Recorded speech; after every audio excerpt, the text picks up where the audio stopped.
is our Champions League post-game show. Of course, you know, some cracking stuff happened there in match day 5 in the Champions League. And so we're just going to try and best dissect some of what we've seen so far. So getting quickly into match day 5 Champions League, we're starting off with results from Group B, which is Shakhtar Donetsk defeating Real Madrid. The former champions looking like they're in some serious problems over there, and I don't know, but Inter Milan also getting a very vital 3-1 win over Mönchengladbach, which set the group up very nicely. As we see, Mönchengladbach is of course the group leaders who are on 8 points, and then we see followed by Shakhtar Donetsk on 7 points, also followed by Inter on 5 points, and Real Madrid also on 7 points. So setting up match day 6 in the Champions League, which is going to be very interesting, as we will see Real Madrid will face the group leaders Mönchen, and to some extent we think Mönchen would have been the group leaders, knowing that even a defeat we'll probably see them go through. Will not give Real Madrid so much of a hard task, but of course, you know, the more watering clash up is Inter Milan, who's pushing to stay in the Champions League and don't want to return to the Europa League, who's going to be playing away to who's going to be hosting Shakhtar Donetsk. So interesting games to come ahead for you in match day 6 of Group B. Also in Group A, we would have seen Red Bull Salzburg defeating Lokomotiv Moscow 3-1, and also Atletico Madrid with a late giveaway there with Thomas them and the boys, Bayern Munich, defending champions, clawing back and getting a 1-1 result there. So the game ended draw for Bayern Munich. Bayern Munich, of course, group leaders, coming up with 13 points already. Atletico Madrid and Red Bull Salzburg now interestingly set up to play a decent game for the second position. Of course, Atletico Madrid have a little bit more points, but playing against their self and head-to-head goal difference, anything can go. And of course, we are seeing some crazy things already, so we are really sure there's going to be more drama. So moving straight into Group C, and we're seeing where Manchester City, group leaders, finishing out the group with that point, even though there's one game to go, but they can't be passed. So Manchester City playing a 0-0 draw to second place Porto, as they are on 13 points and 10 points respectively. So the group is already decided over there in Group C, so there's wasn't much excitement to talk about. In Group D, we would have seen, of course, the big bad mighty Liverpool sending out with third string goalkeeper with a makeshift team somewhat, and we play a decent game, and we edged out a very defiant Ajax team, you know, that spirited, vibrant, youthful team of Ajax. But we gave them a 1-0 clincher, and then we are now at 12 points in our group. So we top the group, and effectively we can play somehow with juniors now and rest, because we're so sad. But Liverpool 1-0 winners over there with Ajax. Atalanta surprisingly also was held 1-1 with Midtjylland, so Midtjylland finally getting their first point in the group. So Atalanta will play Ajax to decide who is going to be the second place team to come from Group B. Of course, you know, Ajax on 7 points, Atalanta on 8 points. So match day 6 in Group D for those specific teams is going to be interesting. In Group E, we see Chelsea, of course, rising to the top, showing them real power and the cream. Olivier Giroud, how gone? And Didier Deschamps actually did say Giroud need to get more game time, and then probably have to look into what can happen for him future. But I mean, Giroud really has to take a claim right now. The boss actually can won against the second place team in Group E, Sevilla. So Chelsea rampant over there, of course. Giroud was in no mood. You know, I see an interview with Frank Lampard, and they said Giroud is definitely making a claim to be the starter for the weekend. So I don't know, but Giroud now I think is what 7 goals in 3 or 4 games. The man on farm, I don't know. One time Benzema said you can't compare Formula 1 to Ferrari or something like that, but I don't know. But Group E is actually wrapped up. Chelsea 13 points there. Sevilla is actually on 10 points. So Group E is actually wrapped up already. Chelsea winners of that. Frank, it's a team game, a team win, but one individual really stood out. How impressive was Olivier? Yeah, I mean, 4 goals at this level. and actually the quality of the goals. Individual aspects from Ollie himself, team aspects in the first goal in particular, played from back to front. Amazing solo performance from him. He deserves all the accolades. I'm delighted with him. I'm delighted with the team to come here against a very strong Seville team. So 4 goals is, again, incredible at this level. He makes a good case for Leeds, doesn't he? Yeah, he does. So I have to see. F is also where it's very interesting where we see Dortmund was playing against Lazio and they were held to a 1-1 result over there. Also, we would have seen where Club Brugge defeated Zenit St. Petersburg 3-0. So Dortmund is actually on 10 points. Lazio is on 9 points, and Club Brugge now is on 7 points. So that sets up an interesting setup there, because Dortmund will be facing Zenit, which is of course the bottom place team, and Club Brugge will be facing Lazio.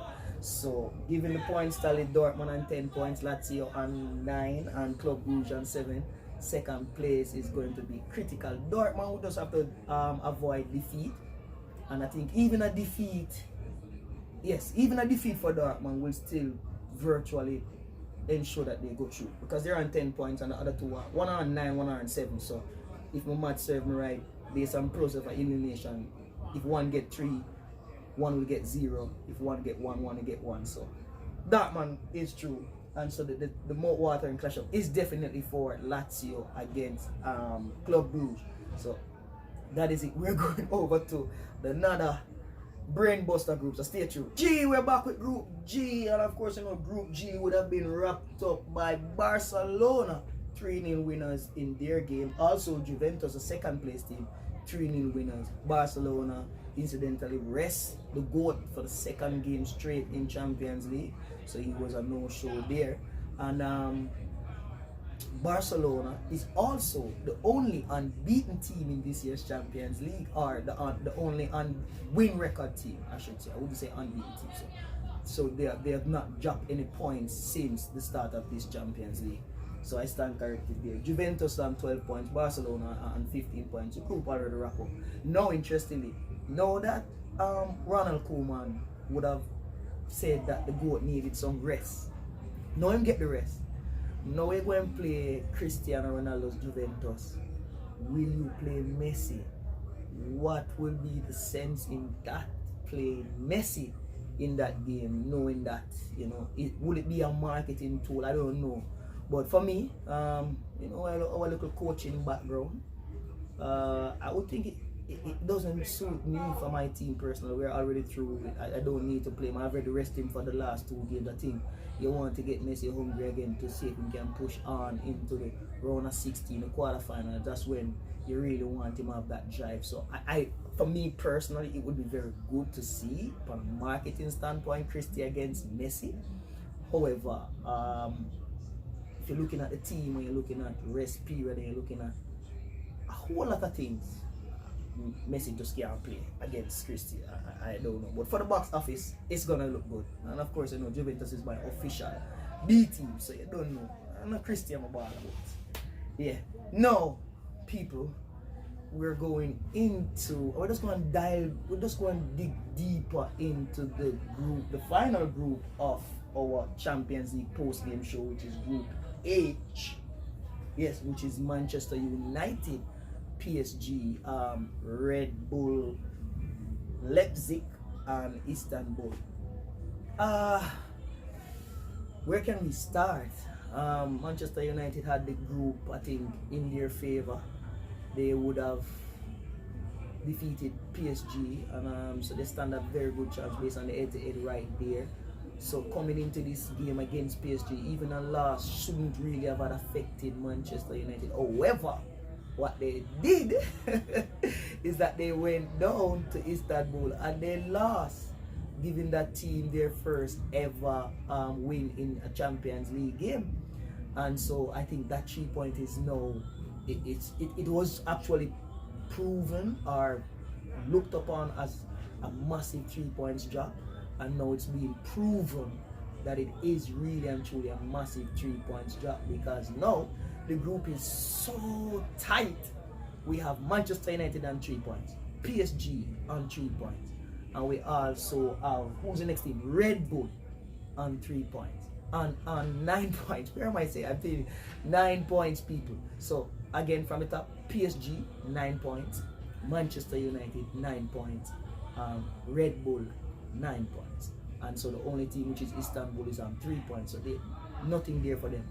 Now, this is where it gets tricky, because PSG is on 9 points and they're only ahead, if memory serves me right, based on what I'm seeing, is that they're ahead on the head-to-head and probably some goal difference as well. Now, PSG will play the lowest team in the group on the final day of match day 6. And based on, if you're a betting man, anybody would bet on PSG. Now, the interesting thing is for Manchester United, who's going to play Red Bull. And I think that is a way. So Manchester United will play Red Bull, and Red Bull is a very attacking team, hungry team, and we've seen the defensive lapse. When you see that game against PSG yesterday, that Manchester United lost, twice before you would have seen PSG broken through, one from a corner where Mbappe broke through on his own, could have passed the ball to Neymar to finish off the game, but he never did it.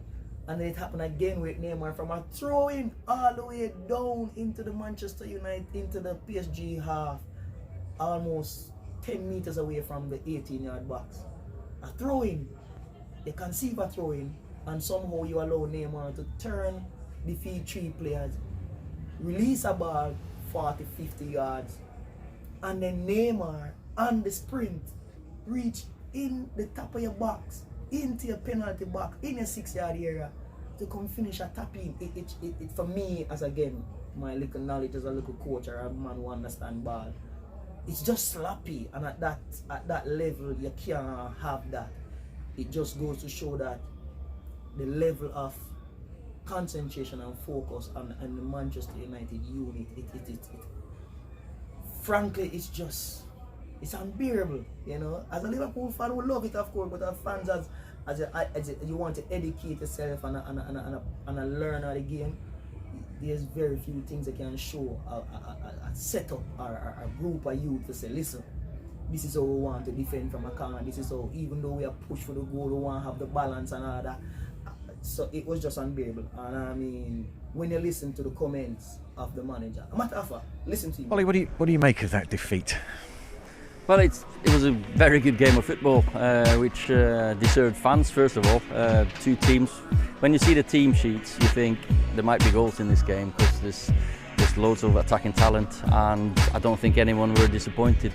Chances for both teams, and of course with a bit of more clinical finishing, we should have finished the game like midway in the second half, because I thought that period they were there for the taking. The Marshall chance and Cavani very unlucky to hit the bar as well. Is that what you're talking about? Right? Yeah, we had some big chances there, big moments, and that's the difference when you get to the big games, the clinical moments. And yeah, you can say all the possession in the middle and which team dominates, but games are always decided either end of the goal. It turned in a handful of minutes in the second half. The PSG goal, Fred off, Rashford injury, all happened pretty close together.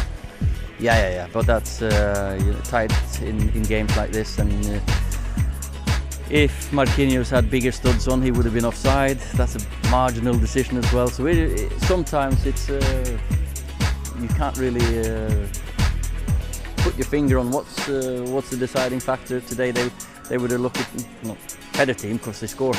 But I thought both teams played really well. In the first half, Fred escaped with a red card, do you think, with a headbutt?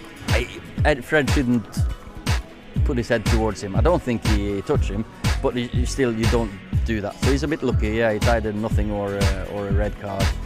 And he got a yellow. Yeah, but I thought maybe he was a bit lucky to stay on when the referee decided to give him anything. Did you think of taking him off at half time? Yeah, and maybe. But Fred has played really well, and he played really well. We spoke about staying calm, staying on your feet, and the second yellow card is nowhere near a foul. So Ander knows that as well. He definitely knows. Update us on Marcus Rashford. No, it's just niggling him that shoulder injury. So let's see how quickly he can recover. Hopefully he'll be ready for next weekend. No, for the West Ham game, but we don't know. It's a monster group. You've got a finalist, you've got a semi-finalist in this group. Now it goes, you just need to draw in the final game. Yeah, but just we go into a game of football wanting to win it. I think these games against PSG and Leipzig at home, it showed how much we've developed. I think the team has developed in these types of games, and just about some finishing today, and then we'd be smiling. Thanks, Ollie. So you just hear from the world-renowned Ole Gunnar Solskjaer, #1 coach. Where's Miss? So them say, no, some man, you man must have laughed. So that mad man, yeah. But I mean, you just heard from him. He pointed out his own mistakes, you know, in terms of Fred. Because when you see that headbutt from Fred, it was a straight red, and I don't know how VAR missed that, and I don't know how them let that to slide. I can't say how that is not a clear and obvious error on the referee. However, it went away. But I mean, from that moment on, Oli, you would have seen that Fred is struggling, and I mean, you never do nothing. And then to bring him back on the second half again, even if I say, alright, they're giving him a chance to get into his own game. The first 5-10 minutes, I mean, you should have said him really out. And then you allowed him to, I don't know, but it was just nonsensical, Fred. And I couldn't explain your reasoning behind it, especially that interview that you just did where you said you could have took him off, or you should have, it would have been the right decision to, why you keep him on the field? So it makes the ask the question, you know, it's like, what is really happening with Ole, and what is really happening with Manchester United? Because like, is there no trust? You know, persons were clamoring for Pogba weeks before or days before, mere persons that say, yo, Pogba can't stay, all of that, Van de Beek. But it's gonna be a cracking one for match day 6, while me can sit back and relax. So man, I go over there and stress out himself and Fred. And I mean, I don't know. We're gonna leave you with all the goals of match day 5, day 2. So people, remember, you have to like, share, subscribe. You know, we keep on trying to bring the best out and provide the very best content as best as we can. And you know, we are always there. This is your boy Jeremy. 2 halves. Remember, stay tuned also for our pre-game show of week 11 of the English Premier League, the German Bundesliga, the La Liga, Syria, and PSG over the French League. So stay tuned, as my co-host Davian will be here for our next show, which is probably tomorrow. So stay tuned. Then again, this is the 2 half show. Champions League. Watch them go.